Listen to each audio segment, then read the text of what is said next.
Et bonjour tout le monde. Bonjour à tous, bonjour à toutes. Coucou Goldust. J'espère que tu vas bien. J'espère que vous avez tous passé une bonne semaine. Et du coup que tout s'est bien passé, que vous avez passé des bons moments, que vous avez bien joué. Voilà, j'espère que tout va bien pour vous. Je vous avoue, je suis un poil fatigué. Parce que... Et coucou Zoidberg. Oui, ça va mieux, merci. Ah, tant mieux. Ça fait plaisir, ça.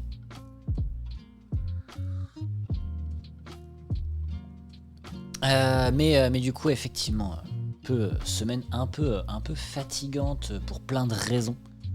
On va couper ça en attendant le temps que je blablate. Parce que pas beaucoup dormi, parce que hier soir, vent du tonnerre. Hein, comme vous le voyez, hein, de toute façon, ici, hein, on est un peu haut. Donc, qui dit qu'il y a un peu de vent, dit que nous, on entend tout, quoi. C'est ça toute la nuit. Donc, on dort pas bien. Donc, voilà. J'ai pas la pêche. Et comme vous voyez, il n'y a pas la régie. Alors, la régie, en fait, en gros, elle me balançait hier. Ah, au fait, je suis pas là. Fait, ah, bah ça tombe bien. Le planning, il était déjà fait. Donc, on va bouger. Voilà. Voilà pourquoi nous ne jouons pas à Super Fantasy Brawl. Mais on y jouera la semaine prochaine, c'est promis. Voilà, mais ça a l'air top. Je pensais qu'il y avait un problème. Non. Ah non, c'était des raisons techniques. C'est juste une grosse lâcheuse. Non, c'est juste qu'elle avait, on avait complètement. En fait, elle me l'avait dit, mais elle me l'a dit en genre juste avant de se coucher un soir et du coup, bah, ça m'était sorti de la tête, quoi. En Fantasy Ball, bof. Ah, ben on verra. Je suis curieux, je suis quand même curieux. J'avoue que je suis quand même curieux.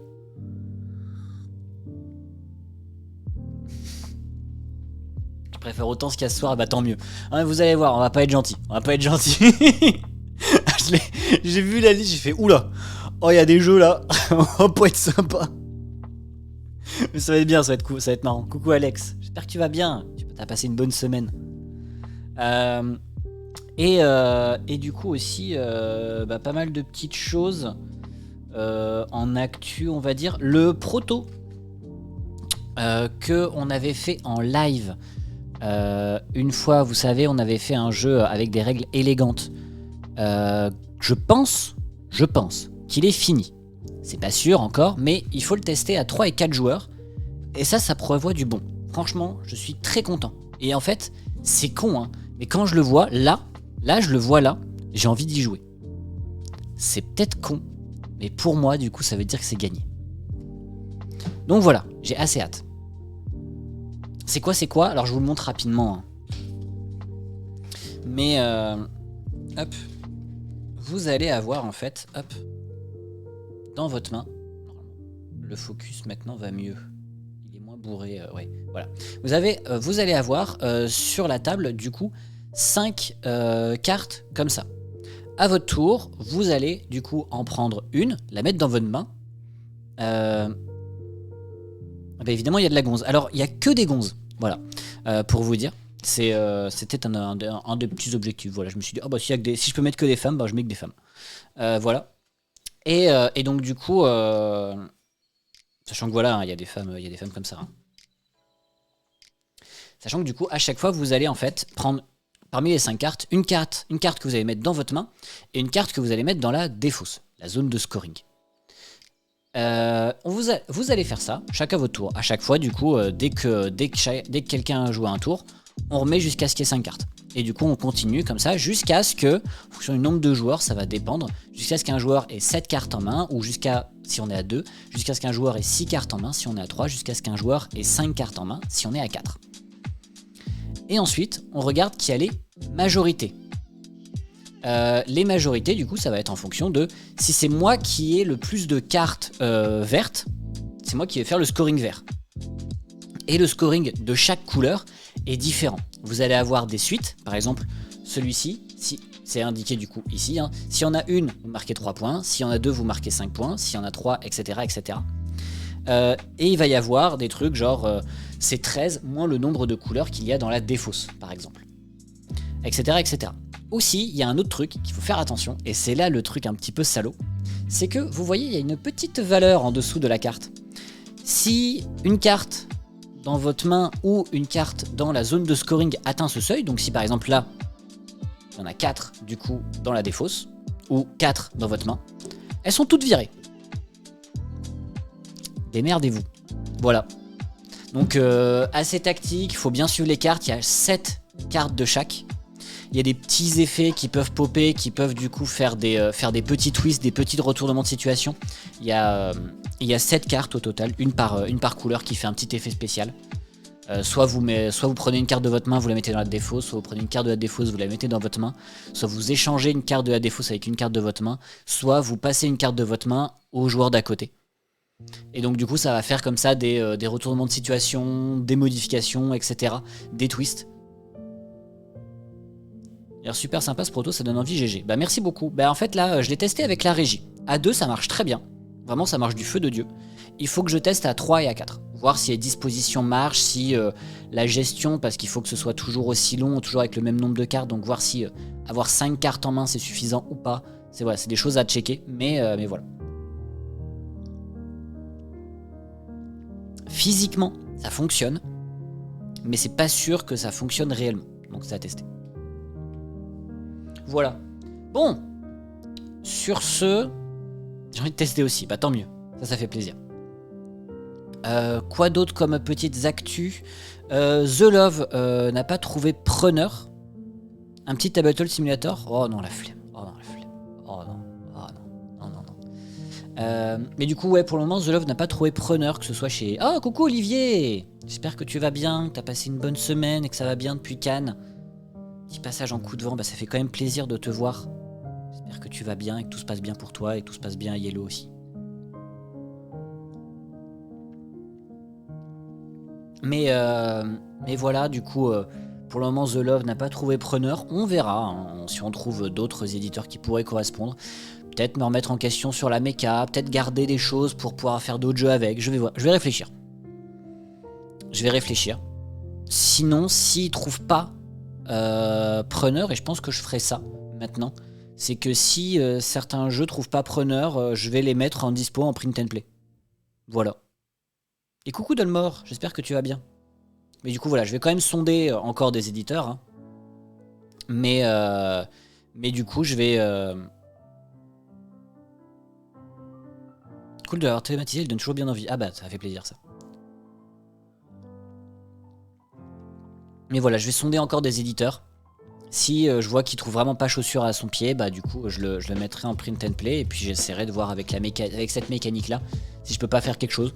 En vrai ça me plaît aussi de vous proposer des choses gratos en fait et de vous dire bah viendez, c'est cool et tester des trucs. Et puis pourquoi pas, il y a plein de jeux qui ont une autre vie aussi via le print and play donc pourquoi pas. Voilà, je vais voir, je vais réfléchir. Voilà, sur ce, on va partir du coup pour faire le sel du jour. J'espère que vous allez sortir vos salières, que vous avez préparé vos caps lock, que vous vous êtes échauffé sur votre clavier pour pouvoir râler le plus rapidement possible et d'être le plus énervé possible. Parce que, et j'ai préparé même un petit café déca, évidemment, pour quand même bien dormir, pour pouvoir du coup vous le... Et le faire sur BGA. Je sais pas trop comment le faire sur BGA. Scandale, CTRL-C, CTRL-V, c'est une bonne méthode. Je sais pas comment le faire sur BGA. J'avoue que je ne connais pas de programmeur BGA, donc je ne sais pas. Peut-être. Je vais me renseigner. On verra.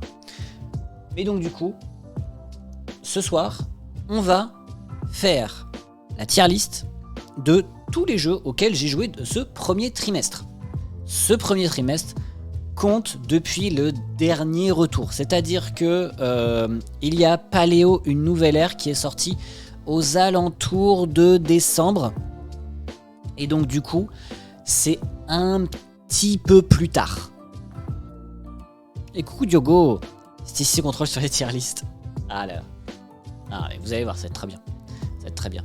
Mais j'espère que tu vas bien, en tout cas que tu as passé une bonne semaine. Mais du coup, l'idée, ça va être de voir du coup tous les jeux auxquels j'ai joué, moi, bien évidemment, sur ce premier trimestre. Ça compte à petit peu, quasiment, sur un jeu par semaine. C'est quand même pas mal. Donc voilà, ça vous fait des petits retours. On essaiera de présenter chaque jeu les uns après les autres, soit de vous montrer via les vidéos qu'on a pu faire, qui sont disponibles sur la chaîne YouTube, soit de les montrer via du coup MyLudo, pour que vous puissiez voir un petit peu tout ce qu'il va y avoir. La semaine s'est passée, voilà. Oh, j'espère que ça va quand même bien. Tu vas profiter de ton week-end, en tout cas. Du coup. Mais du coup voilà, on va trier un petit peu les jeux, on va essayer de voir dans quelle disposition on va les mettre, etc. Ça va pas être simple, mais ça va être intéressant, vous allez voir. Et on va commencer par, c'est clair, demain c'est raclette proto. Bah voilà, parfait. Et on va commencer par du coup le premier jeu auquel nous n'avons pas joué en live. J'y ai joué à Cannes avec l'un des meilleurs joueurs, Diogo, qui est présent dans le chat. Et ça s'était très bien passé. Alors, Ephios, dans le principe, vous allez avoir, hop, je vais essayer de vous montrer une des petites images. Dans Ephios, vous allez en fait avoir des cartes de couleurs avec des effets. À votre tour, vous allez pouvoir... J'ai pas ressorti en mode campagne. Vous allez avoir du coup des cartes de différentes factions avec trois informations principales. Du coup, la couleur qui correspond à la faction, ainsi que le petit picto, leur coût pour pouvoir du coup les récupérer, les avoir dans votre main, et leurs effets lorsque vous les jouez. À votre tour, vous avez plusieurs possibilités. Soit vous allez recruter un personnage et l'ajouter à votre main, soit vous allez jouer une carte de votre main pour faire son effet, soit vous allez pouvoir jouer un triple ou un quadruple ou un double en fonction de la couleur de la faction pour pouvoir marquer des points. Chaque du coup faction va vous rapporter différents points en fonction de leur récurrence et de leur facilité à le faire. J'ai failli le jouer dans un bar à jeu, j'ai lu les règles. Vous allez avoir du coup des cartes qui vous font des points de victoire, des cartes qui vont interagir avec les cartes dans le marché, des cartes qui vont du coup vous permettre de copier d'autres cartes, etc., etc. À vous du coup de bien gérer en fonction aussi de ce que les autres joueurs récupèrent dans leurs mains, en fonction de ce que les joueurs récupèrent en points du coup pour acheter de nouvelles cartes, etc., etc. C'est hyper simple, sachant qu'en plus il y a très peu de cartes, donc en fait il y a un côté aussi récursif de se dire ah du coup cette carte là elle est déjà sortie sur avant, elle a déjà été défaussée, je sais que là elle va bientôt ressortir, donc je me prépare à ce qu'elle ressorte. Et il y a ce côté matheux à compter un petit peu les cartes, etc., revoir les effets, qui est très chouette, sachant qu'en plus dans le jeu il y a un mode campagne auquel je n'ai pas joué moi, qui va apporter en fait ce côté de en fonction de quelle faction va gagner ou comment cette faction a gagné, vous allez rajouter une nouvelle faction dans la pioche. Donc du coup il y a d'autres manières, d'autres interactions, d'autres effets, etc. C'est vraiment très cool, c'était vraiment une très bonne expérience.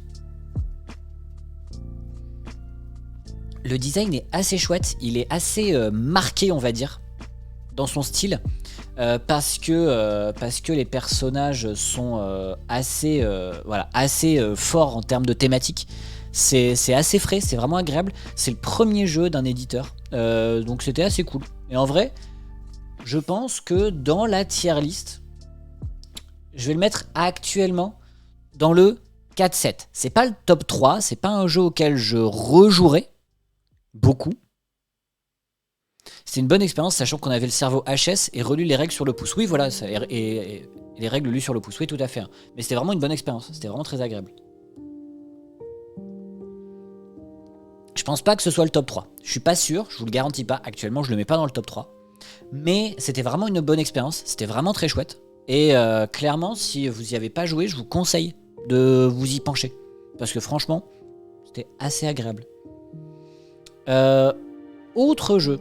On y a joué en live, mais il n'y a pas la VOD. Pour des raisons techniques que les règles étaient mal faites. Enfin, elles étaient mal expliquées. C'était pas les règles étaient mal faites, c'était les règles étaient mal expliquées. Par votre grand seigneur qui est moi-même. Rainbow Seven, c'est l'un de mes chouchous de ce début d'année. Donc, voilà, vous savez déjà. Mais Rainbow Seven, dans Rainbow Seven, vous allez avoir en fait un objectif, un ou deux on va dire, c'est que c'est soit à la fin de la manche ne plus avoir de carte en main, soit avoir la main la plus faible possible. À votre tour, vous allez pouvoir jouer une carte de votre main. Bon, le gâteau commandé. Bon choix Zoidberg, très bon choix. Vous allez du coup avoir plusieurs possibilités à votre tour. Soit vous jouez une carte, soit vous jouez un triple de même couleur ou de même valeur. Ensuite, vous devrez repiocher une carte. Mais vous pouvez repiocher une carte soit de la pioche, et vous ne savez pas ce que vous avez pioché, c'est du random. Vous pouvez avoir des bonnes surprises comme des mauvaises. Soit vous allez repiocher parmi les deux autres des fausses, dans lesquelles vous n'avez pas joué. Et ce qui fait que vous savez ce que vous allez repiocher. Évidemment, le ou les autres joueurs vont savoir aussi comment vous allez repiocher. Enfin, ce que vous allez repiocher. À force de jouer des cartes, vous allez soit ne plus avoir de cartes en main. Dans ce cas, vous avez gagné la manche. Tous les autres joueurs autour de la table prennent une pénalité. Soit, à force de jouer des cartes, vous avez une main de cartes inférieure ou égale à 7. Si votre main est inférieure ou égale à 7, vous allez pouvoir dire Rainbow, Et dans ce cas, vous montrez votre main. Et s'il y a du coup aucun autre joueur qui a la main la plus faible autour de la table, vous gagnez la manche. Les autres joueurs prennent 2 pénalités cette fois. Par contre, attention, si un joueur a la main la plus faible, encore plus faible du coup que la vôtre, vous, directement, vous perdez la manche, vous prenez 3 pénalités. Si vous avez 7 pénalités ou plus à la fin d'une manche, ou un des autres joueurs a 7 pénalités ou plus à la fin d'une manche, la partie est terminée. Le joueur qui a le moins de pénalités a du coup gagné la partie. J'ai commandé une vodka Red Bull au barman. Je suis le barman, je reviens.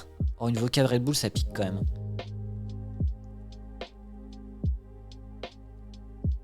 Faites pas ça chez vous, c'est pour la créativité. Ah oui, bah bien sûr. Et évidemment, il y a des petits effets, c'est-à-dire que vous avez le X qui a toutes les couleurs et toutes les valeurs. Et vous avez les 7. Si vous les jouez dans des triples, ils vont avoir des petits effets spéciaux en plus. Les autres joueurs vont piocher des cartes, vous ne repiochez pas de cartes, vous mettez une pénalité à quelqu'un, vous retirez une pénalité, etc. etc. Mais je dois bosser sur un proto ambiance. J'ai l'alcool joyeux, il paraît. Ah ouais, bah oui, bah vas-y. T'as l'alcool râleur aussi, Diogo, attention. Je me souviens. Mais Rainbow Seven, pour moi, c'était vraiment une chouette découverte. Je m'attendais vraiment pas à autant apprécier. On y a beaucoup rejoué, du coup avec la régie. Et vraiment, ça marche bien à 2, ça marche bien à plus. C'est assez top en termes de sensations. Clairement, ça renouvelle pas le monde du jeu. C'est pas un gros renouveau. Parce que, comme on en parlait quand on avait fait le live, il y a 0 par exemple de Reiner Knizia qui ressemble pas mal et qui est vraiment très chouette aussi. Donc voilà, c'est pas quelque chose de renouveau, mais clairement, pour moi, Rainbow Seven, ça va dans mon top 3. Pour le moment. Mais clairement, ça va dans mon top 3. Ensuite, on va parler de le projet. Le projet, je vous en ai déjà fait un petit... analysis paralysis durant un live et vraiment c'était une assez bonne découverte, hein. J'ai joué qu'à Decathlon de toute façon. Ah bah voilà. Mais c'était une assez chouette découverte, hein, parce que c'est vraiment très différent par rapport à ce qu'on a eu comme jeu. Malgré tout, il y a un truc qui est pas parfait. Il y a un truc qui, en y rejouant... Putain, j'ai cru que la régie était là. Ah ouais, on a presque l'impression, hein. Presque. Mais il y avait vraiment un truc qui était vraiment pas loin d'une réussite, mais qui n'en était pas une. Et ça m'a énervé. Parce que franchement, j'avais tellement envie de l'aimer, ce jeu. Et en même temps, il m'a tellement frustré en y rejouant après. Mais j'ai beaucoup rejoué, par contre. Clairement, j'ai fait plus de 10 parties. J'ai fait plus de 10 parties en un mois. Donc c'était assez costaud. Et du coup, c'est vraiment pour vous redire un peu le projet, comment ça se passe. Je vais vous mettre une situation, voilà, comme ça, pour que vous puissiez bien voir. Mais Dribert a raison, c'est surtout la couve qui est classe. Mais du coup, en fait, ce qui va se passer, c'est que à votre tour, en fait, vous allez avoir du coup ce petit plateau avec des tuiles, avec du coup au recto du coup des symboles. Ils sont tous placés face verso au début de la partie, et en fait, vous allez devoir essayer de récupérer certains symboles pour pouvoir compléter un message caché. À vous d'essayer du coup de deviner le message qui est caché. À votre tour, vous allez en fait jouer une carte de votre main sur l'une des 4 actions qui sont placées à côté du plateau. Il y a une action qui vous permet de vous déplacer, une action qui vous permet de révéler des tuiles, une action qui vous permet d'aller récupérer des tuiles à l'endroit où vous êtes, et une dernière action qui va vous permettre de retirer toutes les cartes qu'il y a sur l'une des actions. Pourquoi ? Parce qu'en fait, quand vous jouez du coup une carte sur une action, vous êtes obligé de jouer une carte d'une valeur supérieure à la carte précédemment jouée. À un moment donné, du coup, vous ne pourrez pas monter à une quantité infinie. Vous pouvez monter jusqu'à 12. Donc il faut faire attention.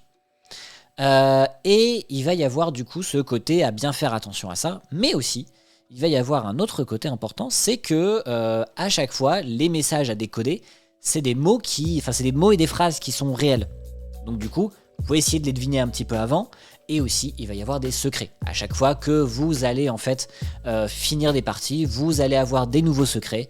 Ces secrets, à chaque fois, ils vont du coup être des choses à décoder, des choses à fouiller, etc. etc. Ça va du coup apporter une nouvelle dynamique, un côté un petit peu legacy au jeu. En plus de ça, vous avez une petite histoire qui va se dérouler au fur et à mesure de vos parties. Et en fait, j'adore le concept, j'adore l'idée, mais la combinaison des choses est pas parfaite. Il y a un truc, c'est pour ça que c'était pour moi la phrase qui représentait bien le jeu, c'est qu'en fait, c'est un jeu à 3 vitesses. Et en fait, il y a 3 vitesses en même temps dans le jeu et qui sont pas au même rythme en fait. En gros, vous avez du coup les trois pans du jeu, hein, donc l'histoire, le gameplay et les énigmes, et qui sont à 3 rythmes différents. Et du coup, c'est hyper dommage parce que 3 rythmes différents, ça implique que ça se développe pas de la même manière. Et c'est hyper frustrant pour ça. Donc, ça m'embête, parce que ça me fait mal, parce que je l'aime. Je l'aime de tout mon cœur. Mais actuellement, ça ira dans le top 4. Top 4 à 7. On verra si je le mets dans le top 3 in fine, mais je suis pas sûr du tout, quoi. Franchement, et ça me rend triste. Ça me rend triste, mais d'une tristesse absolue. Ensuite, on a Get On Board. Alors, Get On Board. Hop. Je vous le mets là. Get On Board. Mais il existe, c'est déjà ça. Non, mais il est vraiment, le concept est super, tout est trop bien. Hein. Mais il est frustrant. Il y a un truc trop bien, mais il est frustrant. Comment tu expliques cette gestion en termes de game design? Pourtant, pour un auteur qui a l'air très confirmé. Alors, pourquoi le projet est comme ça? Parce que déjà c'est un premier jeu d'un éditeur, hein, c'est pas parce que t'es un game designer que t'es un éditeur, c'est pas le même travail. C'est bête, hein, mais c'est comme ça. Et aussi parce que il y avait une envie de faire quelque chose, mais c'est très dur à mixer. C'était déjà le projet était très compliqué à valider en fait. Toute l'idée, le concept était hyper dur à valider. Donc c'est déjà un beau travail. C'est pas le même. Je ne comprends pas. Mais du coup, dans l'idée, hop, je vais vous mettre du coup la petite capture comme ça, voilà. Mais dans l'idée, en fait, moi, le truc qui m'a embêté, c'est vraiment ce côté de... on veut faire un jeu pour tout le monde, grand public, avec une mécanique grand public, mais on veut mettre des énigmes qui deviennent de plus en plus compliquées. Mais on veut conserver un jeu de société qui soit accessible par tout le monde à tout moment. Mais en même temps, on veut aussi raconter une histoire qui est très adolescente, très Goonies sur les bords. Et en fait, il y a ces trois choses qui pourraient se combiner, mais qui peuvent pas dans l'état actuel. Parce que dans l'ADN de base du truc, c'est hyper compliqué à mettre en place. Si tu veux un jeu qui soit tout le temps accessible par tout le monde, les énigmes, elles sont pas tout le temps accessibles par tout le monde. Parce que tu augmentes ta difficulté crescendo. Alors que le jeu, il augmente crescendo, mais il reste quand même accessible et assez facile à prendre en main quand même à chaque fois. Sachant qu'il y a des niveaux hyper faciles à réaliser plus que d'autres. Et cette histoire qui est très gamine, très adolescente quand même, voire c'est adolescente des années 80, hein, donc c'est plus les mêmes ados que maintenant, quoi. Et donc du coup, c'est pas pareil, quoi, ça marche, ça évolue pas pareil. Et c'est assez étrange pour ça. Mais c'est parce que dans l'ADN initial du jeu, c'était très dur à mettre en place, je pense. Revenons à Get On Board. Alors, Get On Board, dans le principe, Get On Board, c'est une sorte de flip and write, avec un côté où en fait ça va être un petit peu comme Aventurier du rail. Dans l'idée où en fait, dans Get On Board, à chaque fois, vous allez en fait révéler une carte qui indique... T'as raison, la jeunesse c'était mieux avant. Ah ça c'est le point... Boomer. Voilà. Mais du coup, à chaque fois, vous allez en fait révéler une carte. Cette carte, elle va vous indiquer du coup un déplacement que vous allez pouvoir faire avec votre ligne de bus. L'idée avec votre ligne de bus, c'est d'aller... Et à plus Goldust, à la prochaine. rendez-vous dimanche si tu es là. Rendez-vous dimanche 14h30. Sinon, la semaine prochaine, avec plaisir.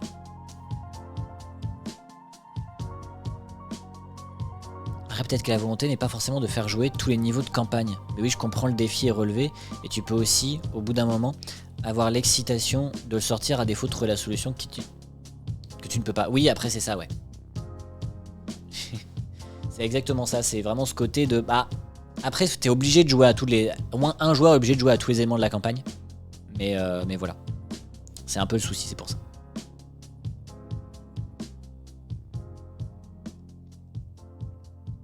Et du coup, pour revenir à Get On Board, en fait, à chaque fois que vous faites votre trajet de bus, vous allez en fait arriver du coup sur un personnage ou sur un lieu. À chaque fois que vous arrivez sur ce lieu ou ce personnage, vous le cochez et sur votre grille.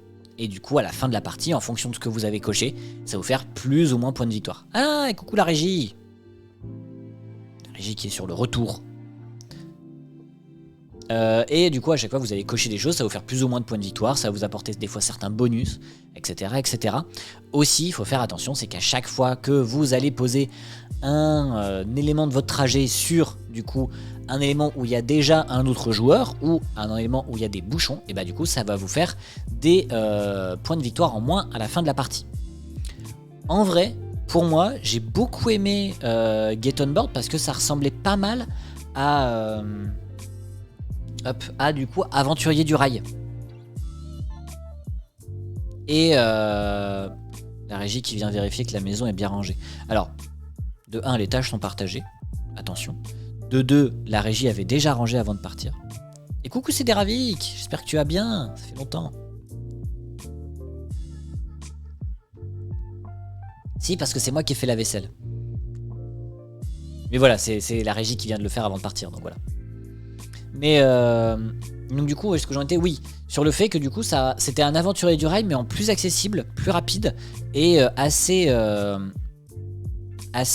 sympa. Ça fait des décennies, ouais. Faut pas exagérer, faut pas exagérer. J'espère que tu vas bien en tout cas. Ça fait longtemps, mais ça fait plaisir.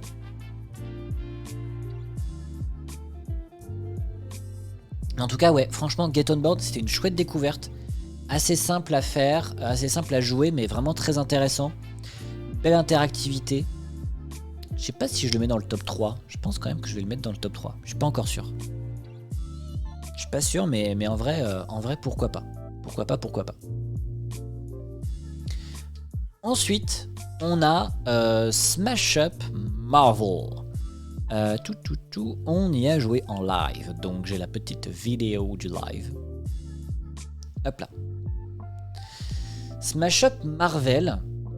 Yes. Oh, et merci beaucoup pour le resub, Ironico, pour le 8e mois. Merci beaucoup.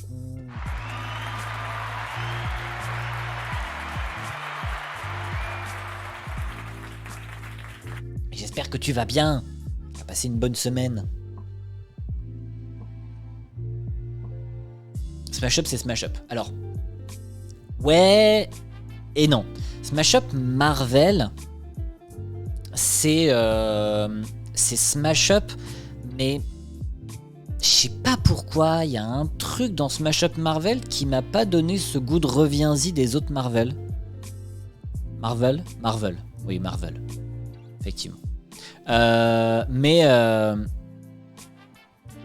la fois il y a un truc en plus, à la fois il y a un truc en moins. Je sais pas pourquoi, c'est bizarre, hein. Mais en fait, après c'est mon œil de gros joueur de Smash Up. Clairement, j'ai joué avec plein d'extensions différentes, chacune ajoute des mécaniques un peu spéciales, etc. Et là, ce Smash Up Marvel, il y a un côté vraiment... À la fois, ça ajoute quasiment rien, comme si c'était une boîte de base, et en même temps, ça ajoute des trucs. Mais pas de manière significative. Vous voyez ce que je veux dire? J'étais un petit peu frustré de ce côté-là, c'est-à-dire que il y a tellement de choses à faire sur Smash Up,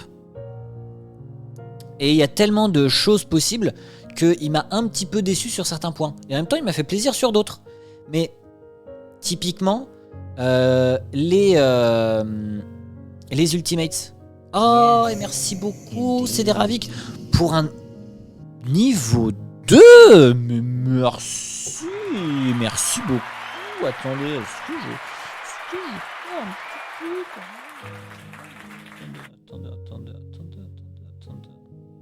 Attendez. Ah non, je l'ai plus. Ah merde. Ah si, je dois l'avoir là. Ah non, je l'ai viré. Merde. J'ai plus les waouh. Non. Ouais, voilà, si quand même. Voilà.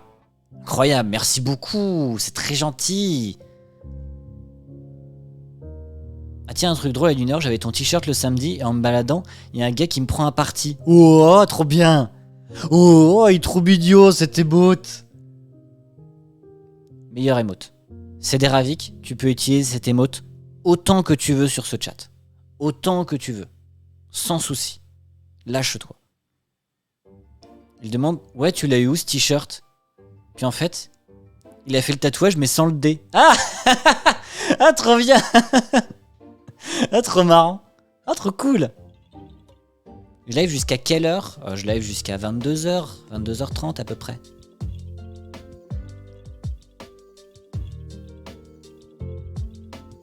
Mais voilà, bon, trop cool, trop bien ces petites anecdotes, trop chouette. Merci beaucoup encore Cédéravik, trop bien, très gentil.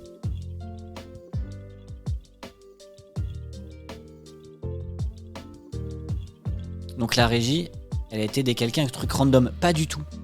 Parce qu'elle l'a fait lui-même, parce qu'elle l'a fait elle-même. J'ai vu que le mec elle allait te braquer ton t-shirt.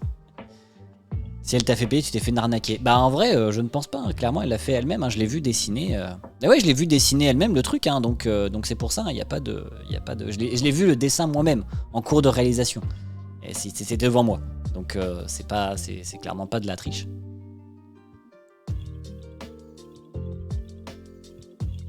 Après, c'est peut-être un dino connu. Mais moi, c'est un suricate. C'est basé sur un crâne de suricate.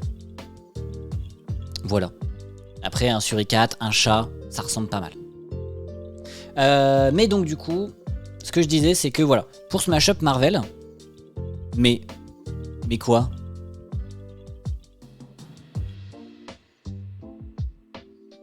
Mais du coup, Smash Up Marvel, il y avait ce côté où genre les Ultimates ressemblaient beaucoup aux pirates, où les agents du Shield ressemblaient beaucoup aux Microbots, etc.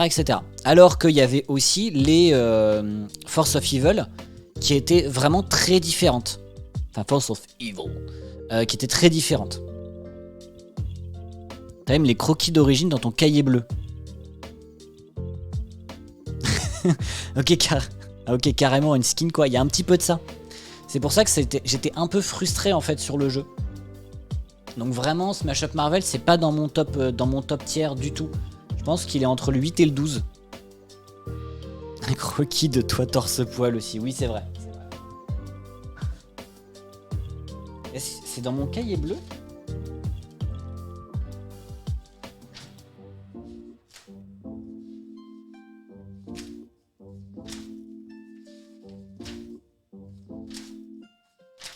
Je vais voir s'il est dedans, mais bon.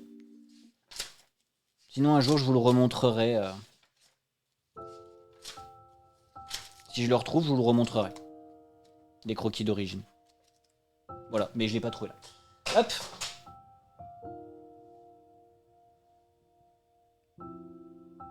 Qu'est-ce qu'il y a, Cédéravik? Tu arrives fraîche pour être sûr, mais quoi?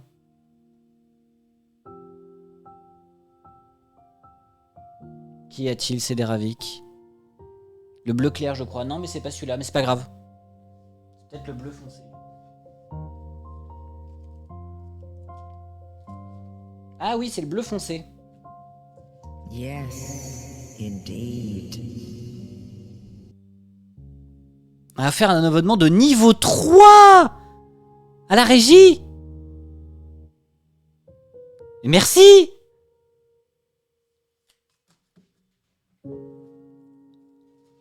Merci. C'est très gentil. J'ai envie de crier, donc je m'éloigne un petit peu. Promis les voisins, j'arrête bientôt. Et waouh! Merci beaucoup!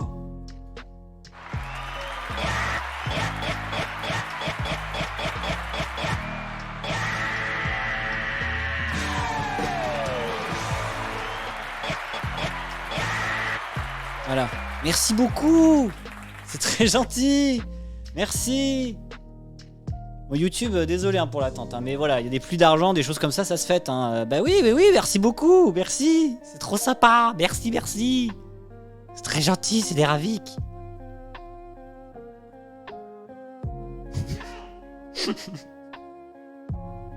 Ah bah oui, les combien? Bah oui, un tier 3, oui, c'est un tier 3, C'est un tier 3, merci beaucoup. Merci, c'est des Ravik. Voilà, si t'as des questions, tu n'hésites pas. Tu m'envoies un petit MP tu m'envoies un petit MP si tu veux des conseils de jeu. Tu n'hésites pas. Faut mettre le plus fort combien? Bah bientôt. Je le changerai, sur le prochain live, promis.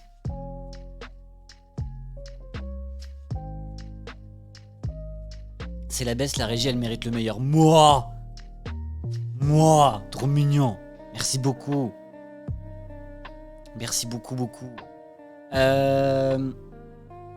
On revient à notre petite histoire. Donc Smash Up, pas ouf. Des belles promesses, mais pas ouf. On continue avec First Empire. First Empire, j'y ai pas joué en live, mais j'y ai joué à Cannes, notamment avec Femto, encore une fois. Mais du coup, hop là. Dans First Empire, on va se le mettre juste comme ça. Dans First Empire, j'arrive dans 20 minutes, je pourrais vous montrer le croquis d'origine que j'ai fait à l'atelier. Ah bah oui. J'ai joué une moitié de partie, ça sentait bon. C'est pourquoi First Empire? Parce que moi là, bof, ça me dit rien. Alors, je vais vous dire. First Empire, dans le principe, pour résumer, vous allez chacun avoir en fait une faction au départ qui va chacune commencer sur un lieu du monde.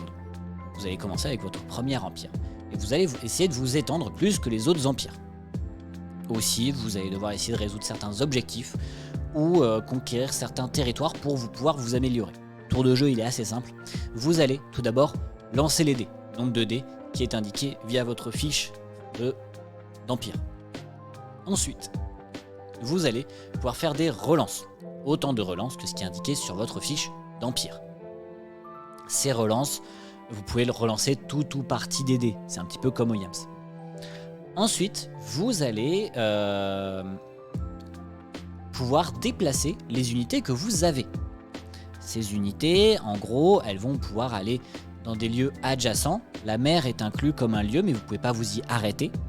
Et ensuite, s'il n'y a personne, vous vous y installez. S'il y a d'autres personnages, il faut que vous soyez plus nombreux que l'autre joueur pour pouvoir du coup les dégager. L'autre joueur les remettra sur l'une des zones qu'il contrôle déjà. Tu prends une pizza au passage. Il nous faut ton adresse, c'est des Ravik pour la pizza, attention. C'est là qu'on reçoit vraiment l'adresse. Qu'on va devoir vraiment t'envoyer une pizza. Mais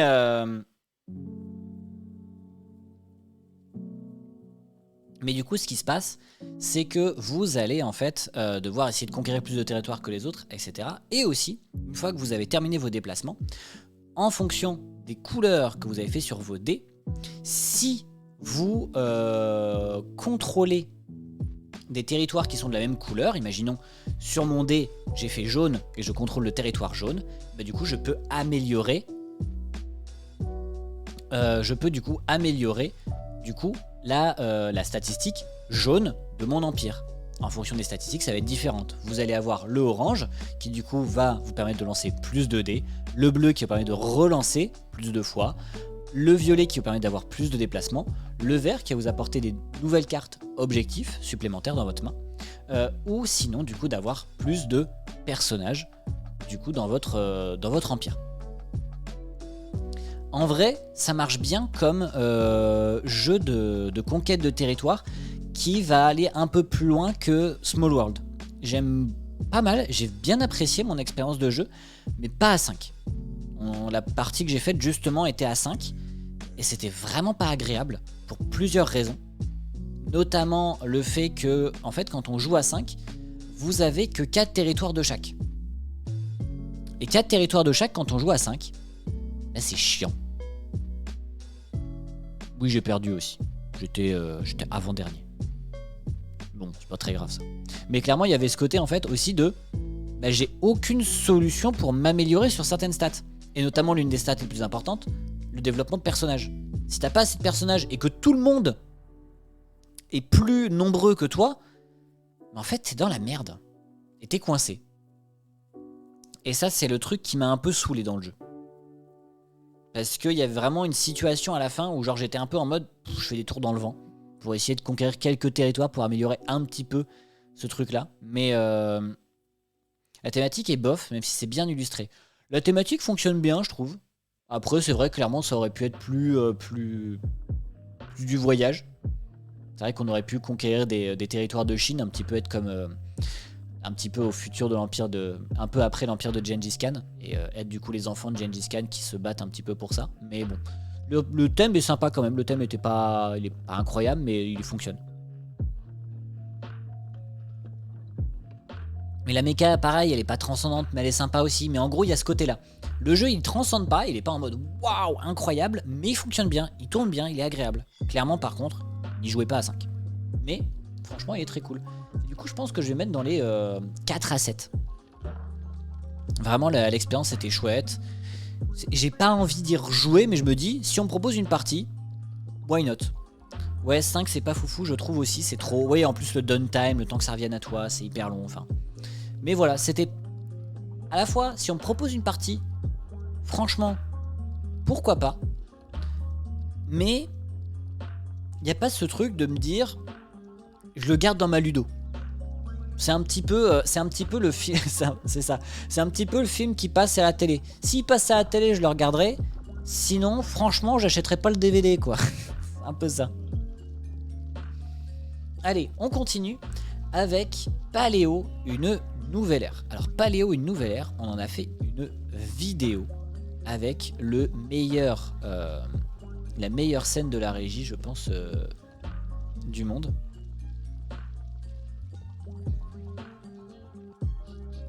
Le projet en 4-7, tu te fous de moi? Ah oui, non mais voilà, bah voilà, je vous l'avais dit, il y a un petit peu de sel, mais voilà.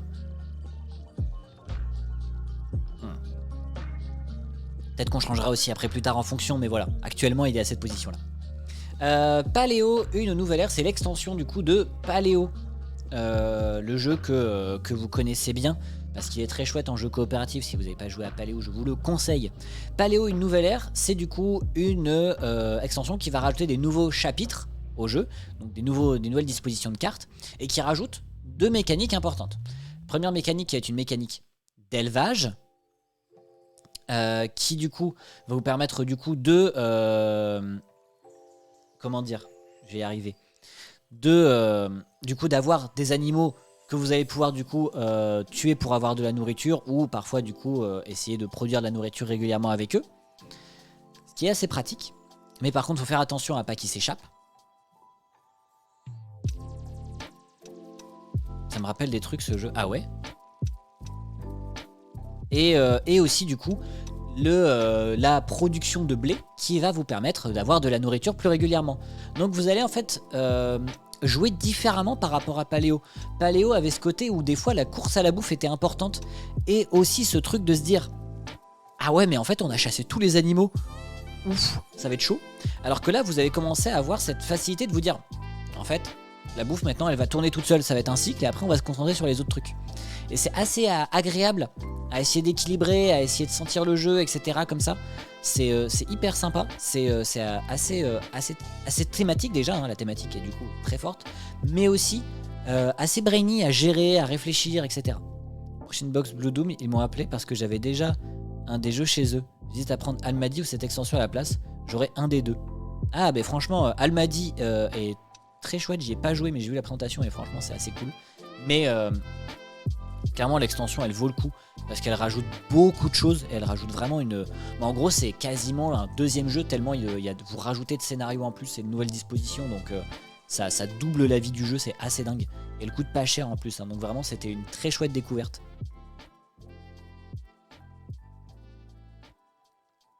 Après clairement j'y ai pas joué assez, j'ai envie d'y rejouer. J'ai gagné en plus. mais clairement, il est clairement dans les très bonnes places ici. 4-7 ou sinon voire 3, mais je suis pas sûr encore qu'il soit en 3ème place. Je suis pas encore sûr. On va continuer avec du coup Terraforming Mars Ares Expedition. Alors Terraforming Mars Ares Expedition, on en a fait pas une partie, mais une vidéo de présentation et un petit peu critique du jeu. Parce qu'on y a joué avec la régie en off, parce que c'est assez costaud en termes de jeu. C'était un peu long et à expliquer, ça aurait duré encore plus longtemps, enfin ça aurait été un enfer à juste faire en live. J'ai encore joué sur le Dinner Almadi, d'accord, j'avais raté ça. Mais oui, très bien. Mais du coup, la Terraforming Mars Ares Expedition, c'est Terraforming Mars meets Race for the Galaxy. Dans le principe, du coup, Terraforming Mars, vous allez produire des ressources pour essayer de rendre Mars viable et en même temps essayer de développer vos cartes pour pouvoir faire des petits combos d'effets, etc. Sachant que du coup, à chaque fois que vous produisez des choses qui vont développer Mars, vous allez gagner des points de victoire, mais aussi ça va vous rapporter du coup plus d'argent, etc. Il y a ce côté montée en puissance de production et du coup le côté Race for the Galaxy qui est qu'en fait chaque joueur va programmer une action face cachée. Une fois que tout le monde a programmé, on les révèle, on va résoudre les actions du coup qui ont été sélectionnées par les joueurs. Donc en fonction de l'action que vous avez choisie, elle sera meilleure pour vous. Il y a un truc qui marche du coup très bien parce que c'est des mécaniques qui sont déjà rodées, mais en fait le souci c'est que ça reprend les défauts de ces mécaniques. Et ça c'était hyper frustrant comme jeu. À la fois c'est hyper agréable à jouer, à la fois ça reprend les mêmes défauts que Terraforming Mars. C'est quand même con. Quand même dommage.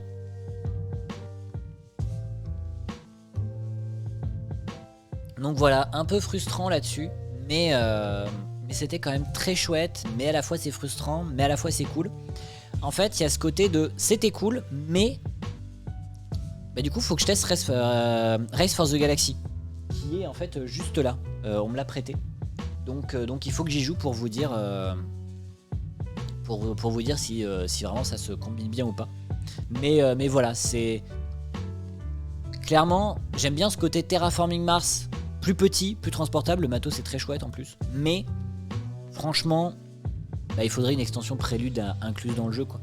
En vrai, s'il y a une extension Prélude, je dirais why not. Mais actuellement, j'ai pas vu qu'elle était annoncée. Parce qu'il y a des extensions déjà d'annoncées, mais il n'y a pas d'extensions qui vont impacter le début de partie, j'ai l'impression. J'ai joué à Terraforming Mars cette semaine pour me réconcilier, c'est passé. Par contre, bof Terraforming Mars, pas transcendant pour moi. Franchement, faut y jouer avec l'extension Prélude, et je trouve que c'est beaucoup mieux déjà. Mais ce côté combo, enchaînement, je trouve que c'est quand même très chouette. Hein. Mais voilà. Il manque d'un truc pour qu'il soit vraiment très chouette. Et je pense que du coup, il va... attendez. Oula. Parce que je l'aurais bien mis là, mais il n'y a plus de place. En 4-7. Mais du coup, on descend qui? J'ai eu plus envie de rejouer à Terraforming Mars ou à First Empire. Je pense que First Empire, du coup, il va descendre. Désolé, hein.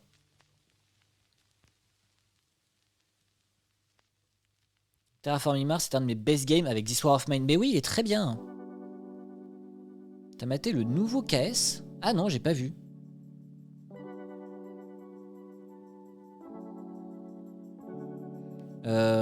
Oui, il voulait pas les autres trop longs. Ok, d'accord, ouais. Alors que bon, normalement, c'est l'inverse. Oui, après, c'est ça, mais bon. Mais en tout cas, ouais. J'avoue que moi, j'avais bien aimé ma partie de Terraforming avec du coup... je vais y arriver. Prélude. Qui était vraiment très bien. Vraiment, la sensation de partie était vraiment très chouette là-dessus. Mais ouais, Terraforming Mars, ça reste expédition, mais à la fois c'était cool, à la fois il y a un petit truc qui coince, quoi. Tu vois, je me redis bien, je vais rejouer, tu vois, mais clairement je sais que ça va être long, quoi. En tout cas, le début va être long. Ça me fait chier. Clairement, ça me fait chier.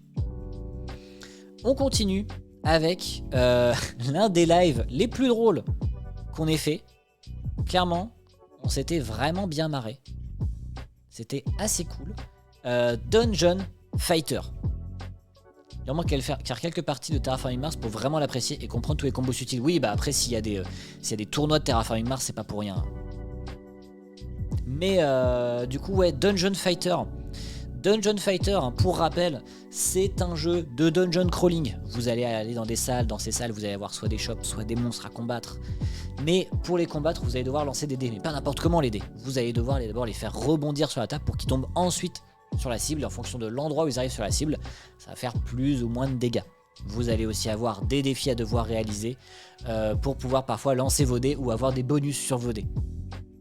Aussi, s'ils tombent sur certaines phases, vous allez avoir des capacités spéciales, des choses comme ça. C'est vraiment le jeu de dungeon crawling complètement barré, mais tellement drôle. Qu'est-ce qu'on s'est marré, qu'est-ce que c'était bien ce jeu. Franchement, on a vraiment kiffé notre partie, on s'est vraiment éclaté. C'était vraiment très très bien.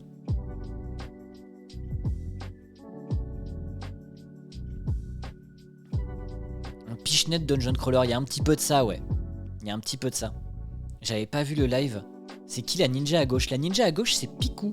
Kissa. Piku _ Kissa. Que je vous conseille de suivre sur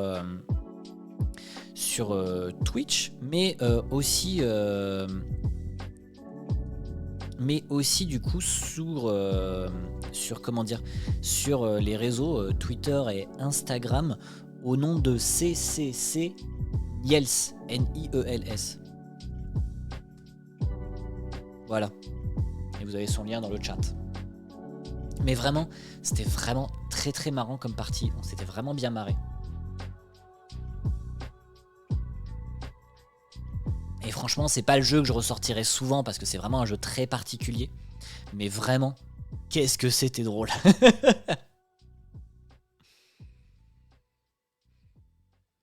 Et je pense que je voudrais le mettre aussi dans le 4-7. Hein. Quoique. Si. Ah.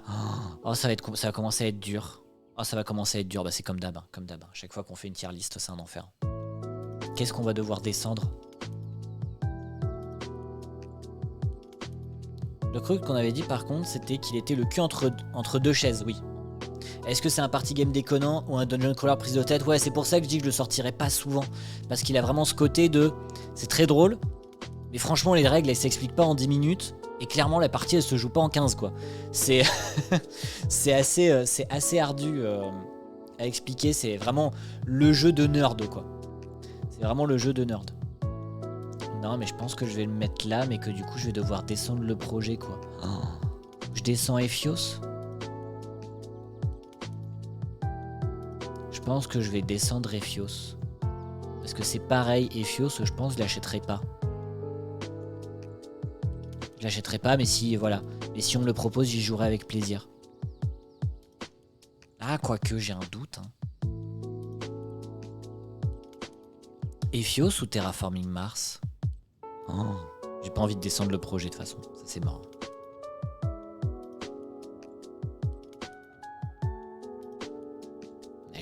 Je pense que je vais descendre Terraforming Mars. Le projet, non.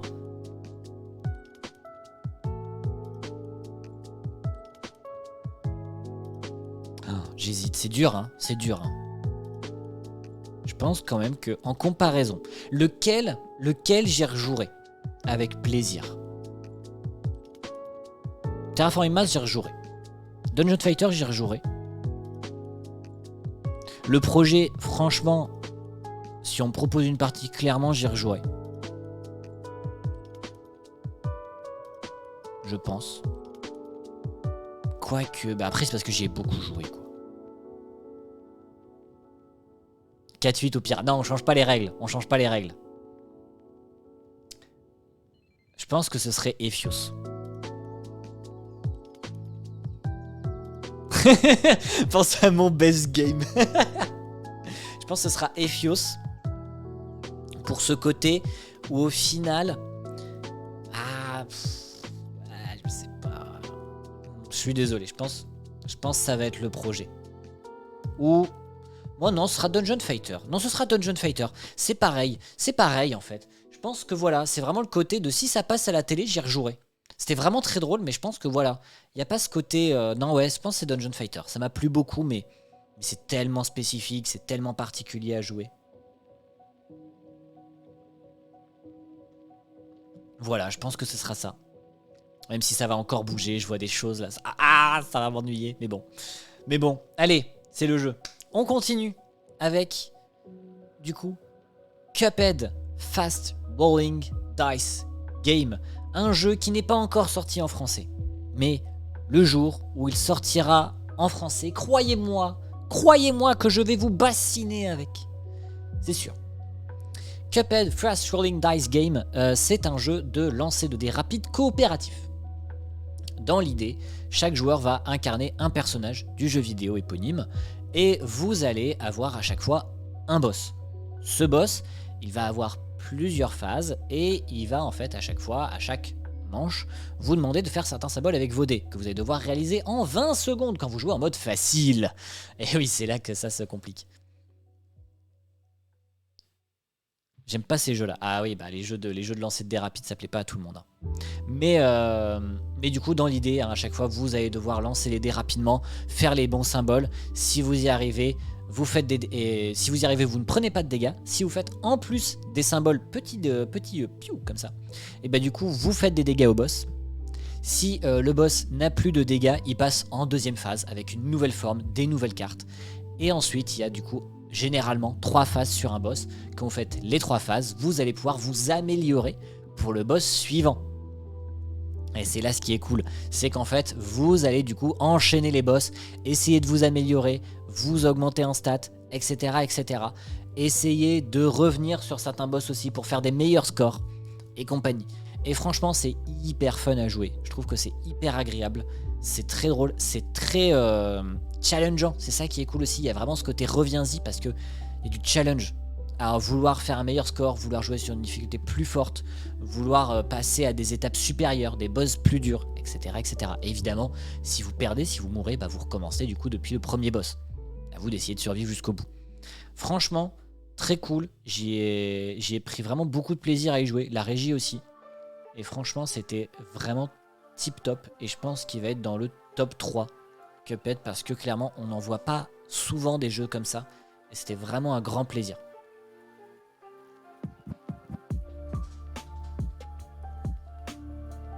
Mais vraiment, ouais, les défauts qu'on pourrait donner, c'est des défauts qui pour moi n'en sont pas en fait. C'est que oui, il est clivant sur des points, mais clairement, il est tellement chouette que moi, ça me dérange pas du tout. Mais ça, c'est personnel. Je sais que c'est un style de jeu qui plaît pas à tout le monde. Et la régie est rentrée. Bonjour la régie.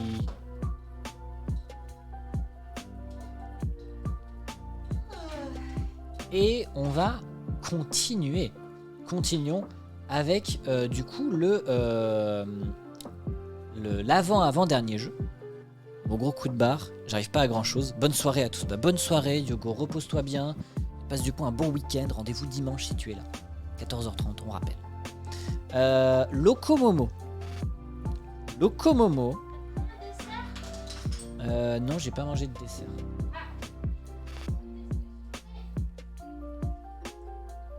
Petit Fantasy Brawl now? Non, quand même pas. non, quand même pas. Mais Locomomo, c'est un jeu auquel j'ai joué sur BGA, Board Game Arena, et j'ai pas aimé. Vraiment, j'ai pas aimé. Dans le principe, Locomomo, vous allez en fait avoir des petits animaux ici sur le plateau, et à chaque fois vous allez pouvoir choisir du coup l'un des animaux sur le plateau et le déplacer en fonction. Oh. Oui, ils ont un peu morflé sur le voyage. Mais... Ce sont des mochis, c'est ça? Non, ce sont des daifuku. Daifuku. Ah, attention! En gros, le mochi, c'est genre... Hello. En gros, le mochi, regardez ce qu'elle a fait. C'est genre juste, il n'y a rien dedans et c'est tout mou, tout flasque. Et là, une drôle de tête, ma pizza. Ah ouais, j'avoue, là, ouais, c'est pas... elle est un peu en boule. Et là, en gros, il y a du anko dedans. Ouais. Autre chose, D'accord. Écoutez, on parle de Locomomo et on essaye ça. Donc, Locomomo, à chaque fois, en fait, vous allez pouvoir choisir un animal, le déplacer en fonction de son système de déplacement. Chaque animal a des déplacements différents. Et vous allez pouvoir... C'est juste une pâte à pizza. Et à chaque fois, du coup, vous allez pouvoir récupérer tous les animaux qui sont de la même couleur dans la zone où il va arriver. Du coup, à chaque fois, en fait, quand vous allez récupérer des animaux, vous allez pouvoir les placer sur votre grille. Et en fonction de l'endroit où vous allez le placer sur votre grille, ça va faire plus ou moins de points. Chaque zone de la grille a des scorings différents. Premier point qui m'a déçu dans le jeu, c'est que les règles sont mal écrites. C'est quand même hyper chiant quand les règles sont mal écrites. Donc, c'est nul, déjà.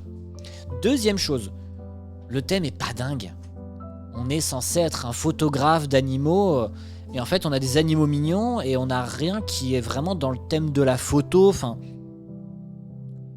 la photo, elle est pas vraiment là, et en même temps, elle est là, et franchement, c'est vraiment bof en termes de thème. Et c'est un jeu qui veut se rapprocher un petit peu de Azul et compagnie, mais qui fait pas aussi bien, parce qu'il y a plein de micro-règles. C'est-à-dire que les mécaniques, elle est très simple. Au départ, tu prends un animal, tu le déplaces, et en fonction de l'endroit où il arrive, tu prends tous les animaux qui sont de la même couleur. Mais ce côté de chaque animal, c'est un déplacement différent, c'est une micro-règle. Chaque ligne de scoring, c'est différent, du coup, c'est encore une micro-règle. Et ce qui fait que c'est hyper brainy, alors que ça se veut très simple. Et c'est pas agréable, je trouve que c'est pas agréable. Moi, ça m'a pas plu, quoi. Donc pour moi, c'est vraiment le pire jeu auquel j'ai joué de ce trimestre. Franchement, c'est là, il n'y a pas photo. MDR, c'est un jeu de photo, il n'y a pas photo. Mais voilà, pour moi, c'est vraiment le dernier, c'est vraiment celui qui m'a le moins plu. Alors, je sais qu'il y a des gens qui ont aimé, mais franchement, moi, c'est celui qui m'a le moins plu de tous les jeux auxquels j'ai joué ce trimestre. Vraiment. Bon, allez, goûtons ce Daifuku maintenant.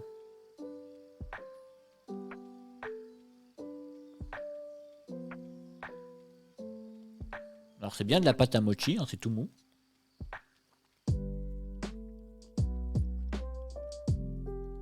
Il y a du hanko et il y a du fruit dedans. C'est pas du fruit?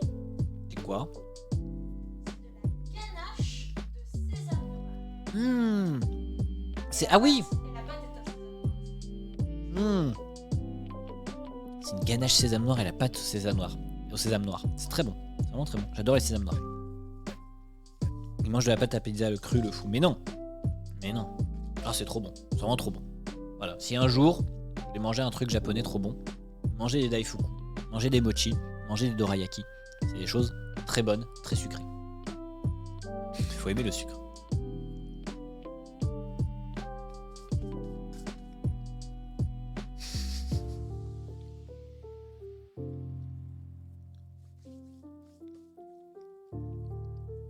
Voilà, c'est bon. J'ai fini de manger, désolé. Je pensais que la bouchée était pas si grosse que ça. On continue avec Next Station London.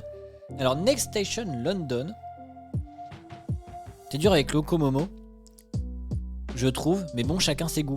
Je te rejoins sur le scoring, je pigeais rien au début et jouer depuis mon expérience était meilleur. Mais ouais, le thème photo, tu as photoshoot qui est beaucoup plus cohérent par exemple en thème photo. Bah ouais, mais après, c'est pour ça en fait, c'est que je trouve qu'il y a plein d'erreurs dans le jeu. Et en fait, les autres jeux, ils font pas d'erreurs. Tous les autres jeux que j'ai joués ce trimestre ne font pas d'erreurs. Et c'est ça qui est dommage en fait. À faire une erreur, ouais, ça le fait tomber tout en bas. Je dis pas que le jeu est nul à chier, je dis pas qu'il est acheté à la poubelle, mais c'est le moins bon. C'est le moins bon et franchement, je l'ai vraiment pas trouvé ouf du tout, quoi. Moi, ça m'a pas plu. Je comprends l'intérêt de certaines personnes, mais moi, il m'a pas plu du tout.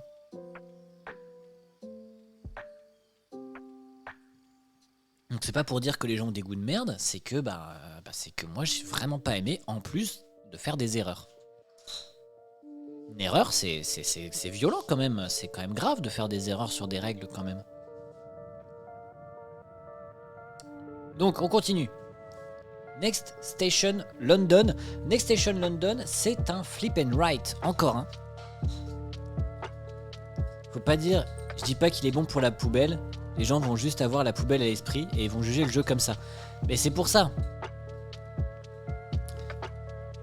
Ouais, je vois ce que tu veux dire. Je vois ce que Zoidberg veut dire. C'est dans le sens, effectivement, oui. C'est... Comment expliquer ça? C'est que vraiment... C'est super utile les poubelles. Non mais... Effectivement, il y a ce côté dans le Locomomo quand je le dis que vraiment... C'est vraiment...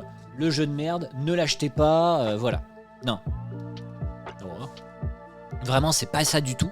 C'est vraiment le côté de... Comment vous dire? C'est un jeu qui est perfectionnable, qui est améliorable et qui va plaire à un certain type de joueur qui n'est pas moi. Parce que c'est assez chelou en termes de gestion des règles, j'ai trouvé. Dans le sens où c'est un jeu qui se veut assez pur, assez propre, mais avec plein de micro-règles. Et moi, j'aime pas les micro-règles. Les micro-règles, ça me saoule. Ça me plaît pas. Je trouve ça très désagréable. Après, ce côté brainy, de placement, etc., il est cool. Mais quand il y a des erreurs de règles, quand il y a des erreurs de design, graphique, là on parle, bah ça ne me plaît pas. Et moi, ça, du coup, ça me descend le jeu au complet. Donc déjà, de base, il me plaisait pas trop. Mais en plus, avec les erreurs, ça le nique pour moi, complètement. Je peux me faire des amis avec ça, je sais, mais bon.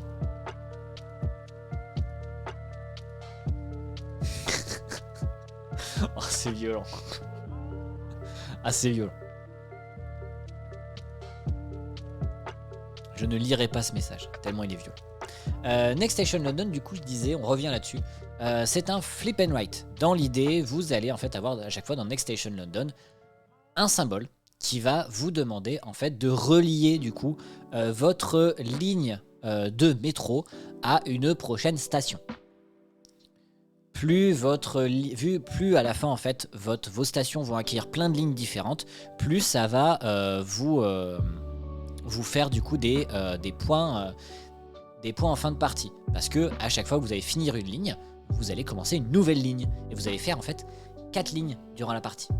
Et c'est assez différent, c'est assez agréable. C'était assez chouette. Franchement, j'avais vraiment bien aimé la partie qu'on a faite. C'était vraiment très cool. En plus du fait qu'il y a plein de petits modes de jeu supplémentaires et tout. Vraiment, l'exemple que je donnais était, je pense, illustre vraiment bien ce que j'avais en sensation de jeu. C'est vraiment un jeu qui fait le café. C'est vraiment la machine Nespresso du flip and write. C'est que ça fonctionne vraiment bien, ça tourne bien, ça transcende pas le jeu, mais franchement c'est cool et tu y rejoues avec plaisir. Tu l'as validé quand même et il vient de survalider avec le petit rictus. Ah ouais, non, ouais, désolé.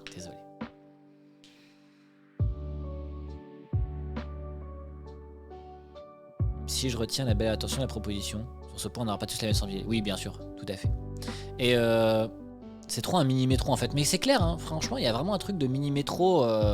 Et en même temps, ce côté flip and ride qui est agréable. Le seul truc qui manquerait, c'est ce petit côté interactif. Qui pour moi manque un petit peu dans le jeu. Mais franchement, c'est pas très grave. Parce que ça marche bien quand même. C'est pas le meilleur jeu de tous les temps. Clairement, ça renouvelle pas le style. Et c'est pour ça que je peux préférer Get On Board. Parce que ce côté interactif est beaucoup plus agréable, je trouve. Mais franchement, le côté à essayer de bien combiner ces trucs et tout, c'est vraiment très cool. Donc clairement, je pense que c'est le 4e vraiment. Et donc du coup, je dois encore descendre un jeu. Et je pense qu'on va descendre... je sais pas... Franchement, les parties de le projet, j'en ai fait tellement que je peux pas le descendre parce que franchement, j'ai fait une dizaine de parties quoi. Et j'ai vraiment kiffé à chaque fois. Sauf au bout d'un moment, j'étais un peu saoulé. Mais j'en ai beau jouer beaucoup. Je pense que je vais descendre Ephios parce que j'ai peur de sa rejouabilité.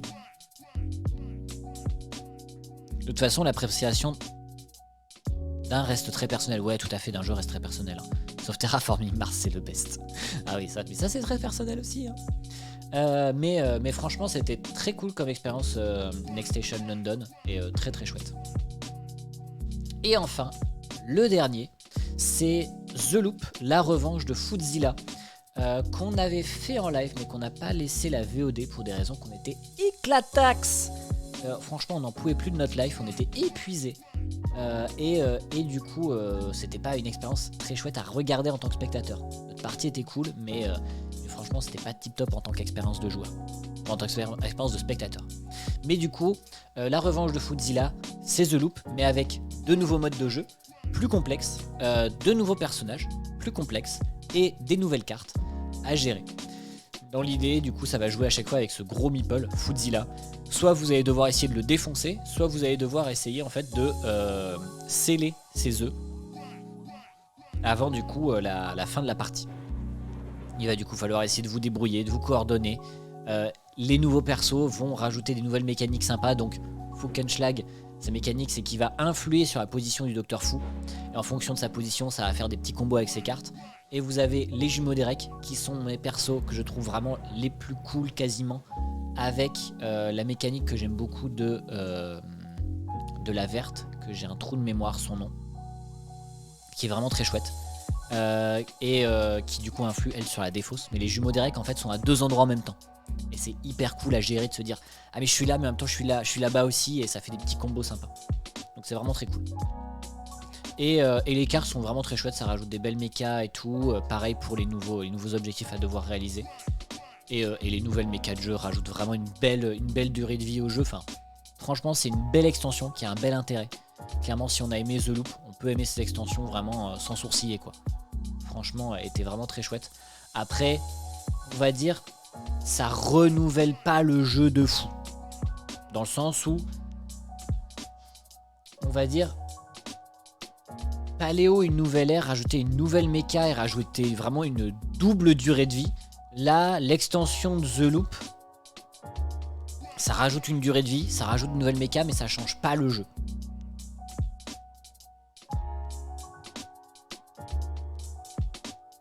Donc après, quoique, et vous savez quoi, non. On va redescendre Paléo une nouvelle ère, on va mettre les extensions ensemble parce que franchement, ça correspond bien. Et on va remonter Ephios. Voilà, on va remonter Ephios. Parce que clairement, ça équivaut à Paléo une nouvelle ère, l'extension. Franchement, elles sont au même niveau, sont au même acabit. Donc clairement, il faut que je les mette ensemble. Ça, il n'y a pas de doute là-dessus. Mais après, voilà, ça change pas drastiquement le jeu, donc je peux pas non plus les mettre en mode ah ouais, top tier et tout, trop bien. Mais c'était vraiment des bonnes expériences. Et maintenant qu'on a fait le tri, on va les ranger dans l'ordre. C'est-à-dire du top 1, top 2, top 3, etc. Et ainsi de suite. Donc, en première place, le jeu que je vais mettre, c'est Rainbow Seven. Parce que franchement, on y a rejoué beaucoup. J'ai envie d'y rejouer. Je le conseille énormément à la boutique. C'était vraiment un plaisir d'y rejouer à chaque fois. Ensuite, je vais mettre Cuphead Fast Rolling Dice Game. Parce qu'il était vraiment très différent de tout ce à quoi j'ai joué. C'est vraiment plaisant comme jeu. C'est très rapide, très nerveux. J'aime beaucoup ça. Et ce côté un petit peu legacy. Ce côté où on va pouvoir essayer de s'améliorer à chaque fois, etc. C'est très cool.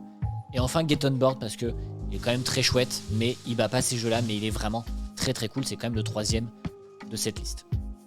Ensuite, on va mettre Next Station London, quand même, en 4e place. Parce que ça rajoute vraiment une autre manière de jouer au flip and write.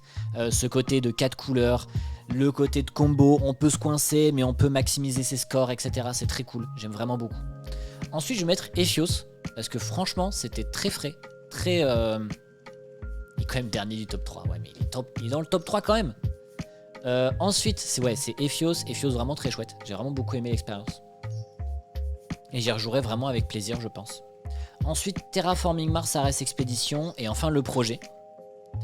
Ensuite, de 8 à 12, je vais mettre Paléo une nouvelle ère, La revanche de Foodzilla. Ça, je suis assez d'accord. Ensuite, First Empire, Dungeon Fighter. Ouais, je pense comme ça. Ah, quoique, non, dans l'autre ordre, dans l'autre sens. Dungeon Fighter. Puis First Empire. Pourquoi ? Parce que First Empire a une situation qui est pas bien. C'est-à-dire que à 5 joueurs, c'est pas bien alors qu'il est conseillé à 5 joueurs. Et ça, pour moi, ça le downgrade un petit peu. Ensuite, Smash Up Marvel. Parce que c'est une ressucée de Smash Up, mais pas vraiment. Et du coup, c'est un peu dommage. Et enfin, Locomomo. Clairement, Locomomo, c'est le jeu qui m'a le moins plu. Voilà. Voilà pour tout ça. Bon, j'imagine que vous n'êtes pas d'accord. C'est normal. Marvel. Oui, Marvel. Excusez-moi. Mais j'imagine que vous n'êtes pas d'accord. Et vous savez quoi ? C'est pas qu'on s'en branle. Mais c'est que vous avez raison. C'est normal. On peut jamais être d'accord. On sera jamais d'accord. Mais effectivement, franchement, comme trimestre... Alors, n'oubliez pas, hein, le premier trimestre de l'année, c'est le trimestre le plus calme. Et franchement, tous les jeux sont quand même bons. Je pas bien d'ici. Et le bleu, c'est la poubelle. Le bleu, c'est le dernier. C'est le 13. C'est celui à la 13e place des jeux que j'ai joués. Mais du coup, franchement, c'était quand même un mois assez dingue, enfin un trimestre assez dingo quand même en termes de sorties. Il y a eu des choses vraiment très chouettes qui sont sorties, des choses aussi auxquelles je n'ai pas joué qui ont l'air très chouettes. À quoi je pense en disant ça? Je vais essayer de revoir ce qui est sorti. Bah déjà, Hidden Leaders que j'ai pas encore joué, auquel j'ai vraiment très envie de jouer. Il y a aussi Dictopia, Les Gardiens de Havresac. Il y a aussi Moon Adventures, Not.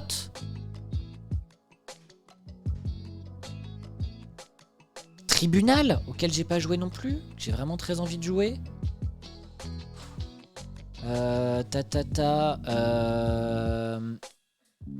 Solar Storm, j'ai eu des très bons retours. Déol, non, c'est pas bien. Ah, je suis critique, ça c'est pour être méchant. Mais voilà, il y a tellement de jeux auxquels j'ai pas joué, que j'ai envie de jouer, que je vous conseillerais de vous pencher dessus. Franchement, il y a tellement des trucs cool que j'ai pas pu moi jouer, mais vraiment. Dice Throne, j'ai pas joué alors que franchement je devrais. Gods Love Dinosaurs, j'y ai pas joué alors que j'ai très envie. Enfin, franchement, il y a tellement de choses qui ont l'air vraiment très bien. Bureau of Investigation, j'y ai pas joué, il faudrait que j'y joue. Voilà, pour vous dire.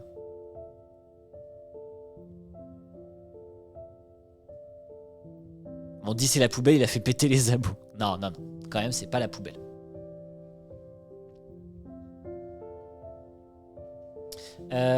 J'ai joué avec je sais pas, il a pas aimé. J'ai joué avec Max et Théo sur Ludinor, j'ai fort aimé. J'étais le seul, mais j'ai gagné. Dice Throne bien cool. Oui, bah après voilà. Mais il y a tellement de bons jeux qui sortent.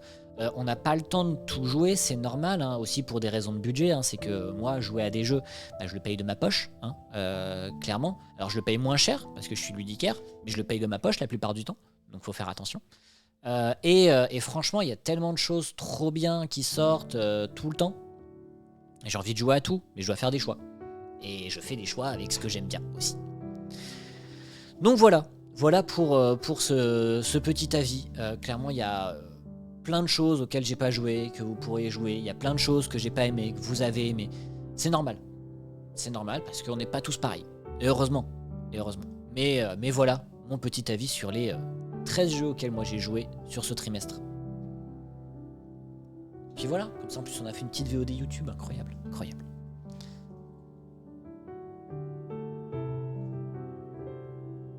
Mais une récompense en point de chaîne, on t'offre un jeu.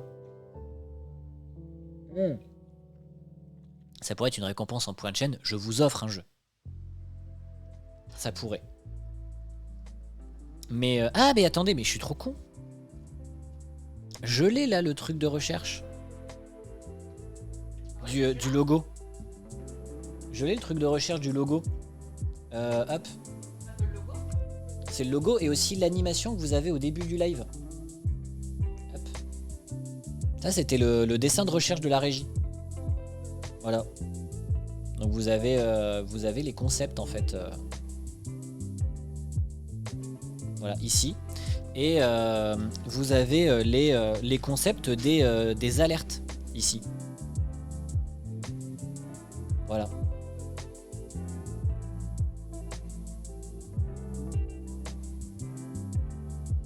Voilà, dans l'idée des trucs qui ont fait un peu la chaîne.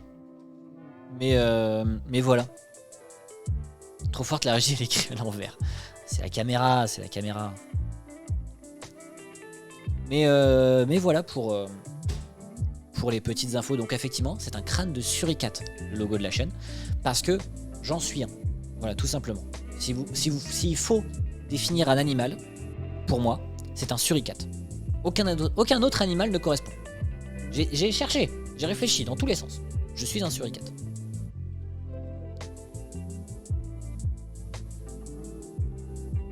Cherchez aussi votre animal totem. Pourquoi ça? Déjà la structure du visage. aussi parce que je suis tout le temps, en fait, dès qu'il y a un bruit, dès qu'il y a un truc, je suis en mode comme ça. Vraiment, mais à la boutique, vous verrez, je suis en mode comme ça.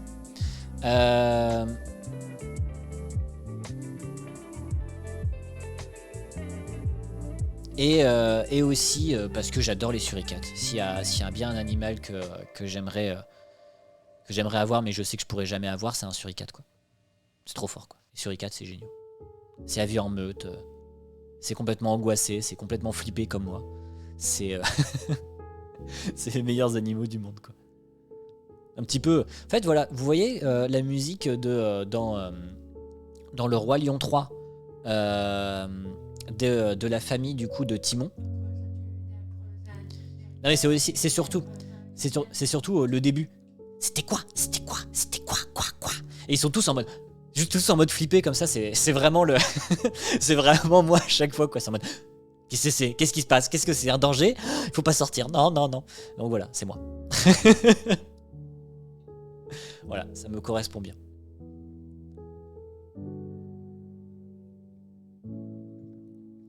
Voilà pour tout ça, pour le live, pour les actus, pour les nouvelles, pour tout ça.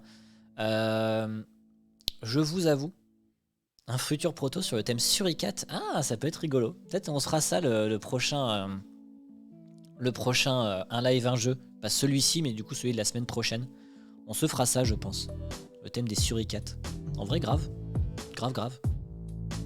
D'ailleurs, le prochain, là, du coup, là, ce dimanche, là, 14h30, n'oubliez pas, c'est le thème de la musique.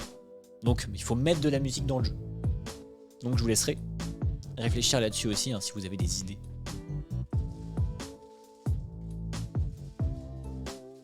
Le public de ta chaîne dans un jeu? Comment ça, le public de ma chaîne? Genre, je vous mets vous dans un jeu?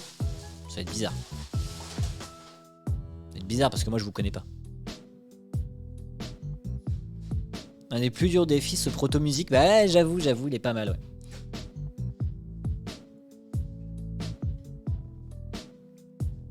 Et moi et la régie, je vous mets vous tous dans un jeu. Ça va être chaud, hein. Et juste ce qui apparaît. Ah, ça pourrait être marrant, ouais. Juste faire sur les apparences. On pourrait faire un jeu sur les apparences. Mais bon, voilà. Après aussi, tiens, dernière chose. C'est la reco du jour. Franchement, c'est la reco du jour. Parce que à chaque fois qu'il sort une vidéo, je vous le propose. Hein. Je vous en parle à chaque fois. Et aussi parce que ce bouquin-là, je vous en ai déjà parlé aussi. Mais du coup, c'est le Mythologics sur la Maison des Feuilles d'Al 236. Franchement, regardez cette vidéo. Parce que ça parle de ludisme, en fait. Et ça parle un petit peu de côté d'enquête, de comment on y revient. Et franchement, la Maison des Feuilles, si vous avez la motive, lisez-le. Franchement, c'est tellement cool comme livre. Je vous avoue, j'étais comme L236, comme il explique au début. Et franchement, du coup, là, voir cette vidéo, ça me redonne envie de le lire. Et franchement, c'est tellement bien comme livre, c'est incroyable. Et c'est vraiment ludique, en fait, c'est un livre ludique. Et c'est ça que je trouve génial. Et donc, franchement, regardez ça. L'histoire est folle. La narration d'Al 236 est folle. Et renseignez-vous sur le bouquin. Du coup, La Maison des Feuilles, c'est vraiment un bouquin exceptionnel. Voilà pour ce live. Et du coup, je ne sais pas chez qui je vais vous diriger. Il y a un monde de jeu. Et je vais vous envoyer chez un monde de jeu. Je vous envoie chez un monde de jeu. Vous êtes gentil, vous envoyez des émotes, vous dites regardez le Dice Club, allez voir le Dice Club, et puis voilà. Et dernières petites infos, comme ça je vous en balance comme ça deux. Il y aura peut-être de l'actuel play en live sur la chaîne. Franchement bientôt, c'est en train de se préparer. Et il va y avoir une interview d'un éditeur. Allez, sur ce, je vous laisse. Des gros bisous. Merci. Bonne soirée. C'était très chouette. Bye bye.